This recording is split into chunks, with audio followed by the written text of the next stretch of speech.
Que tengas un buen día. Gracias a todos por su interés y apoyo para el canal, sigan acompañándonos. Tras el comunicado que envió don Felipe dando explicaciones sobre la punzante cuestión, nada se ha sabido del paradero de los reyes eméritos. Don Juan Carlos visitó a su hija Elena, y desapareció. Lo mismo ocurre con doña Sofía. Pues bien, gracias a la infanta Margarita, sabemos dónde se encuentra la regia pareja. Concretamente, en Zarzuela. Así lo ha explicado la hermana de don Juan Carlos, que se dejó caer por palacio para saber cómo se encontraba, cómo estaba Carlitos, nieto de la infanta Margarita e hijo de María Zurita. No bajó siquiera, porque decía que no se podía acercar a nosotros porque somos transmisores. Lo cierto es que don Juan Carlos ha tomado todo tipo de precauciones para no coger la enfermedad. De hecho, tuvieron que realizarle la prueba debido a los síntomas que presentaba. Nada más se sabe de él dado que se considera que está fuera de la familia real. Por tanto, no se facilita información sobre él. En el mismo palacio pasa la cuarentena doña Sofía. Estamos ante una mujer que se cuida mucho. De ahí que no haya sido necesario convencerla para que se quede en casa. Está en contacto permanente con su hermano. Debido a su deteriorada salud, Constantino es paciente de riesgo.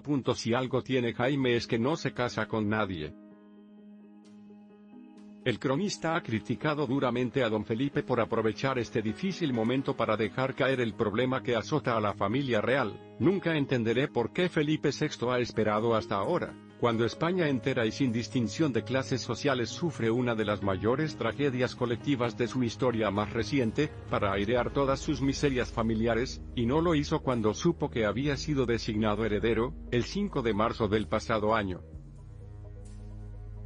Acerca de la atenca careada renuncia a la herencia paterna, que no es tal, pues tan solo se refiere Felipe VI a la parte que le corresponde por formar parte de las dos fundaciones opacas que creó don Juan Carlos en el extranjero. Jaime puntualiza, pero el rey debía conocer, como le recordaba mi compañera Marisa Cruz, el artículo 991 del Código Civil: nadie podrá aceptar ni repudiar una herencia sin estar cierto de la muerte de la persona a quien haya de heredar. Y nadie es nadie porque la ley es igual para Agamenón y para su porquero, puntualizaba la compañera. ¿Qué necesidad había? A lo peor, Felipe se ha sentido obligado a sacrificar a su padre, para salvar la monarquía. También don Juan Carlos sacrificó a su padre para lo mismo. Jaime Peñafiel nunca ha sido fan de Leticia. El periodista ha explicado que su modelo de reina era doña Sofía, y que la periodista no le llegaba ni a la suela del zapato. Se produjo un encuentro entre ambos, y fue peor el remedio de que la enfermedad. Jaime entendió que Leticia Ortiz le reñía, y ella no consiguió hacerse escuchar. Y así se ha escrito la historia de estos dos personajes. A tanto ha llegado el asunto que el cronista no dudó en pedir perdón a Eva Sannún por haber dicho que no era la adecuada para suceder a doña Sofía. Pues bien, en estos días difíciles, la reina consorte y el periodista corren suertes paralelas. El destino les ha unido en la enfermedad. Doña Leticia ha tenido que hacer cuarentena, y Jaime está afectado de coronavirus. Según parece, Peñafiel no se ha hecho las pruebas, su mujer, que le acompaña en el encierro, tampoco. Su rutina sigue siendo la misma, y el próximo sábado cumplirá su cita semanal con El Mundo. También en esto es igual a Leticia, que ha aprovechado el periodo de aislamiento para trabajar en la medida de sus fuerzas. Leticia estaba en cuarentena cuando se hizo público el último escándalo sobre don Juan Carlos. Según cuenta Pilar Erc, la reina conminó a su esposo a mover ficha. Ella insistió para que diera un discurso. Parece ser que el rey se mostraba remiso a hacerlo dado que no tenía el beneplácito del presidente del gobierno. Extraña excusa si tenemos en cuenta que cuando el conflicto catalán ofreció un durísimo parlamento, algo que le desaconsejó Mariano Rajoy porque sabía que esos días difíciles pasarían, y que los españoles preferirían a un monarca que no se hubiera significado con ninguno de los bandos en visa. Según Leticia conminó a su marido a apartarse de don Juan Carlos. Tienes que desmarcarte públicamente. Tú eres una persona honrada, tienes que explicarlo. Con todo lo que hemos luchado para limpiar la institución y, ahora, esto. Esta fue la respuesta del rey: me duele. Para ti, es fácil, figúrate que se tratara de tu padre. Un tenso tira y afloja que acabó en aquel comunicado que no ha convencido a nadie. Sorprende que se hayan hecho públicos unos hechos que ya se conocían en Casa Real desde hacía un año. Jaime Peñafiel siempre ha dicho lo que pensaba sobre Leticia. Fue verla y empezar a hablar de ella en términos nada agradables. El cronista ha hecho críticas demoledoras contra la esposa de don Felipe. Siempre amparado en que su ejemplo era doña Sofía, y que la periodista no le llegaba ni a la suela del zapato, así se ha escrito la historia entre ambos. Pues bien, el destino les ha unido en un momento muy delicado de sus vidas. Te lo contamos todo a continuación. Jaime Peñafiel se confesaba a El Cierre Digital poco antes de dar positivo por coronavirus a sus 87 años. El escritor y periodista Jaime Peñafiel, de 87 años, ha dado positivo por coronavirus al igual que su esposa Carmen Alonso. Ambos se encuentran en la casa que tienen en la ciudad universitaria de Madrid y no están hospitalizados. Por su interés reproducimos la última entrevista que concedió a elcierredigital.com. Días antes sobre los temas principales que siempre ha analizado este cronista de la actualidad social, referente único en los últimos años de España. El periodista y cronista social, Jaime Peñafiel, gran referente de la prensa en España en sus últimas décadas, ha confesado este jueves que tanto él como su mujer, Carmen Alonso, sufren la enfermedad de coronavirus. El periodista granadino, de 87 años, ha indicado que se encuentra bien, pero que presenta síntomas y por eso ha decidido recluirse con su esposa Carmen en su residencia de Madrid, en la ciudad universitaria de Madrid. Por el momento, según confiesa, su caso no requiere hospitalización. La Clínica de la Luz me está controlando, y me ha indicado que todos los síntomas son del virus, ha explicado en la revista Pronto. Peñafiel tiene 87 años, y por tanto es paciente de alto riesgo. Por su interés reproducimos la última entrevista que concedió a elcierredigital.com hace aproximadamente un mes y medio.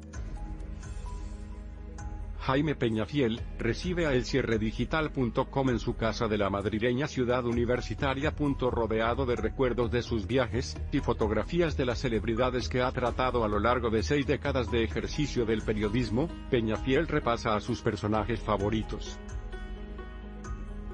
Una pléyade de nombres que no han dejado de ser siempre actualidad. Fiel a sus ideas y su estilo provocador, a sus 87 años, una charla con Jaime Peñafiel es la forma más apasionante y divertida de echar la vista a nuestro pasado más reciente. ¿Cómo llega don Juan Carlos a los 82 años? Ni muy bien ni muy mal. Tiene una salud de hierro. Lo ha superado todo. Del triple bypass se ha recuperado muy bien. No está nada mal para 82 años. Ha adelgazado. Me imagino que está sometido a un régimen algo más estricto. ¿Qué papel juega hoy en día en la corte de su hijo? Ninguno. Felipe impuso un corte violento cuando llegó al trono. No cuentan con él para nada. No creo que su relación sea mala, pero con Leticia no existe. Nunca se han caído bien. Él ya dijo que era una chica muy lista, con toda la carga peyorativa que eso tenía. Parece que su relación con doña Sofía ha mejorado. Creo que fue a raíz de lo sucedido en la Catedral de Palma. Ahí advirtió la soledad doña Sofía. Ninguneada por su nuera y su nieta y sin ser defendida por su hijo.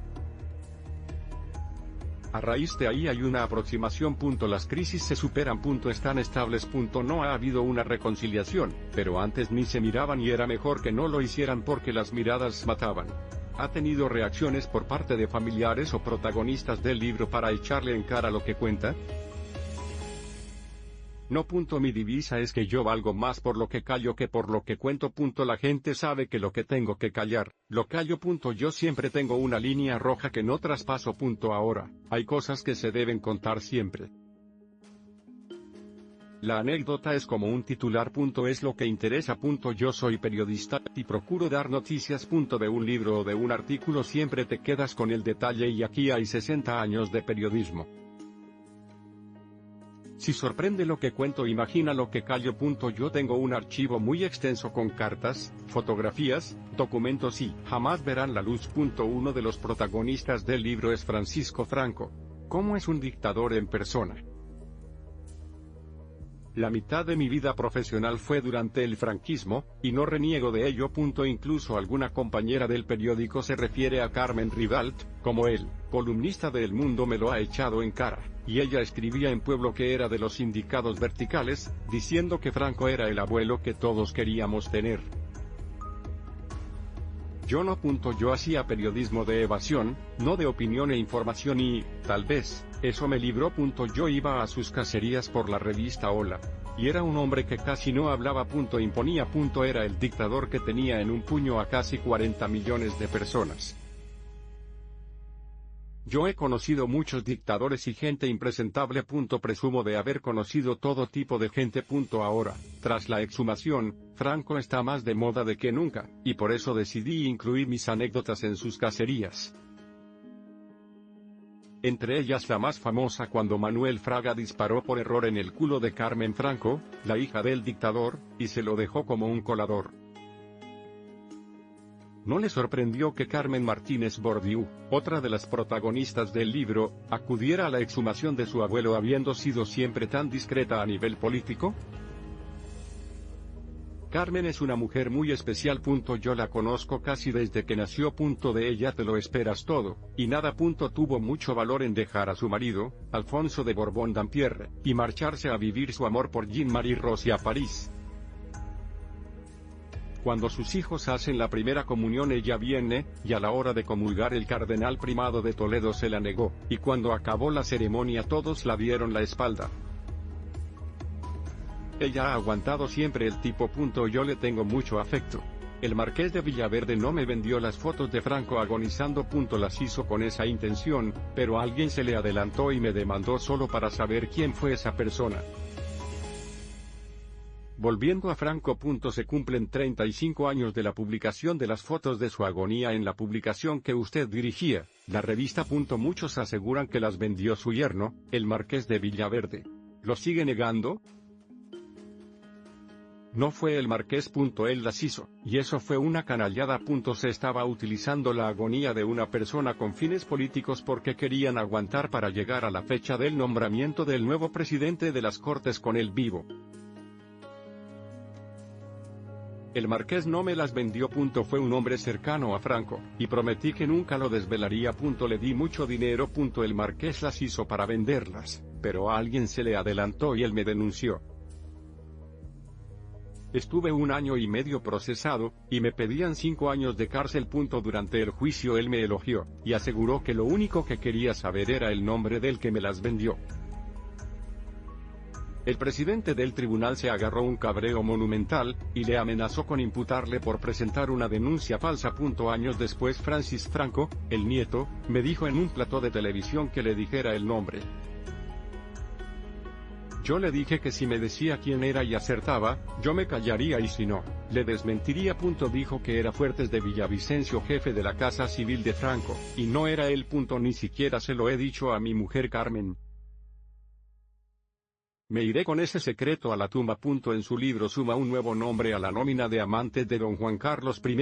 La actriz Piera Angeli. Fue la primera. Él era muy jovencito. Yo estaba en Estoril para cubrir los carnavales, y Piera Angeli era la musa, y me alojaba en el mismo hotel que ella. A la hora de la siesta hacía mucho calor y bajé al bar. De repente, veo en un rincón a Juan Carlos con Piera Angeli, muy acaramelados. Entonces decidí subir corriendo a mi habitación a por una cámara para tomar las fotos. El príncipe me vio, y subió corriendo tras de mí para pedirme que no sacara las fotos y, como me llevaba muy bien con él, decidí no hacerlas. Fue la primera de las amigas entrañables. Hablando de amigas entrañables. Dice que la más peligrosa es Corina. ¿Por qué? Primero, es alemana y, sobre todo, no es muy leal. Por lo que sabe podría intentar chantajear al Estado. Por la caída de Botswana todo el mundo supo quién era. No era la mejor época para ese escándalo. Y, por si fuera poco, el jefe de la casa del rey lo humilló obligándolo a decir aquello de lo siento mucho. No lo volveré a hacer. Como un niño pillado en falta. Fue una cabronada. Vistos lo visto, el producto nacional le ha salido mejor. ¿No cree? Todas han sido muy leales. Marta Gaya jamás ha hablado. Bárbara Rey tampoco. Ha jugado un poco, pero nunca ha sido peligrosa. Hablando de peligros. Otros de los citados en el libro, su amigo Joaquín Sabina dice que le gusta Leticia porque traerá la 13 República. Usted asegura que lo que guarda Villarejo de ella puede ser una bomba. Villarejo es un miserable. Un coleccionista de secretos. Es un tema muy delicado y desagradable. Dígame algo bueno de Leticia. Yo parece que soy un especialista en Leticia, puede ser que porque soy crítico. Tengo que decir que no ha engañado a nadie. Desde el famoso déjame terminar en la petición de mano ha sido coherente con su forma de ser. Tiene su carácter y sigue teniéndolo. Ella tiene una empatía que no tiene Felipe, educado en una oligarquía femenina y que es muy tímido, y triste. Lo demostró el día de las Fuerzas Armadas con el paracaidista que se estrelló contra la farola. Leticia se acercó a él y Felipe pasó de largo. Cuando vio la reacción humana de su mujer, él se paró. Eso sí, a veces, Leticia se pasa y no recuerda que ella es solo la consorte. Yo le regalé el primer bonsái a Felipe González. Fue un hombre de Estado, y después de él no ha habido otro mejor. ¿No cree que el carácter de Leticia es más idóneo que el Doña Sofía para la España actual? Por supuesto. Doña Sofía ha sido una gran profesional, como dijo el rey. Sabe cómo tiene que comportarse.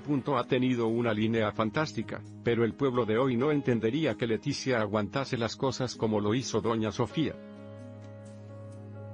Leticia supo hacer valer su posición.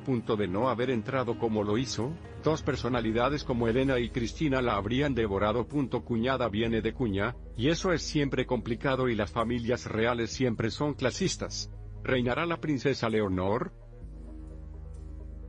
Rotundamente no. Tal y como están las cosas, el futuro no está garantizado. Me han sorprendido sus palabras positivas sobre Eva Sannun en el libro. En tono el mea culpa. Se la acusaba de extranjera, y se olvidaban de que las últimas 3 reinas lo habían sido. Luego porque era modelo. Yo escribí un artículo muy desgraciado en el que dije que una reina no debía tener tetas. Felipe estuvo a punto de casarse, y no lo hizo por culpa del 11 Siemens. Le avisó a Aznar de que iba a anunciar su compromiso y este alertó al rey. Después del atentado se retrasó todo el asunto. El mundo no estaba para frivolidades. Don Juan Carlos le pidió a Fernando Almanza, jefe de la casa del rey, que pusiera fin al noviazgo. Las palabras de Felipe para anunciar el noviazgo fueron tan laudatorias que sorprendieron. Lo que no sabremos nunca es lo que se pagó. Siempre ha sido muy discreta. ¿Por qué cree que Felipe González decidió conceder su primera entrevista en la Moncloa a Ola?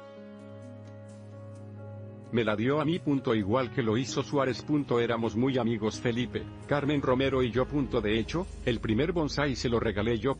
Venía de China, y a mi vuelta me reuní con ellos en Moncloa y les hablé del bonsái.